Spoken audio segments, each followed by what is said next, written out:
کافی دوست یوم شک اور اس دن روزہ رکھنے کے متعلق پوچھ رہے ہیں کہ یوم شک کیا ہوتا ہے اور اس دن روزہ رکھنے کا شرعی حکم کیا ہے۔ تو اس کے متعلق عرض ہے کہ اگر 29 شعبان المعظم کو موسم ابر آلود ہو اور ایک عادل شخص قاضی کے پاس آ کر گواہی دے کہ مجھے چاند نظر آیا اور قاضی اس کی گواہی کو قبول نہ کرے، یا 2 فاسق شخص آ کر گواہی دیں اور قاضی ان فاسقوں کی گواہی کو قبول نہ کرے، تو ایسے یوم کو یوم شک کہتے ہیں،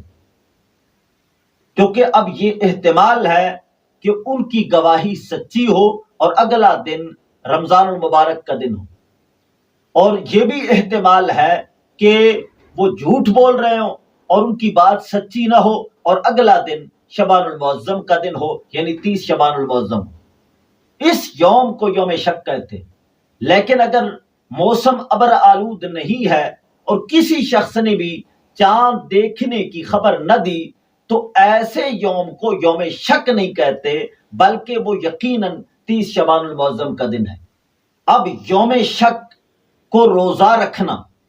اس کے متعلق حکم یہ ہے کہ اگر کوئی شخص شروع شعبان سے روزے رکھ رہا تھا، اب 30 شعبان المعظم کو بھی روزہ رکھ لیتا ہے، یا کوئی شخص عادت کے طور پر مثلا سوموار شریف کو، پیر شریف کو، میلاد شریف منانے کے لیے روزہ رکھتا تھا، اب اتفاق سے اس نے پیر کے دن روزہ رکھا اور یوم شک کا دن تھا، تو ان دونوں صورتوں میں یوم شک کے دن روزہ رکھنا جائز ہے۔ اگر یہ 2 صورتیں نہیں ہیں تو خواص کے لیے خالصتاً نفل کی نیت سے یوم شک کو روزہ رکھنا جائز ہے، لیکن عوام کے لیے اس دن نفل کی نیت سے روزہ رکھنا بھی جائز نہیں ہے۔ اور خواص وہ ہوتے ہیں جو یوم شک کی نیت کی صلاحیت رکھتے ہیں، اور اس دن کی نیت یہ ہے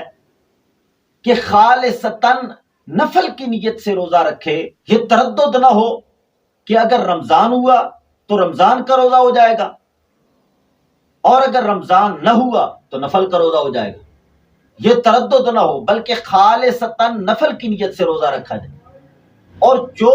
اس نیت کی صلاحیت نہیں رکھتا وہ عوام کا فرد ہے، اس کے لیے اس دن روزہ رکھنا مکروہ ہے، اور اس دن قضا کا روزہ رکھنا یا رمضان کے روزے کی نیت سے روزہ رکھنا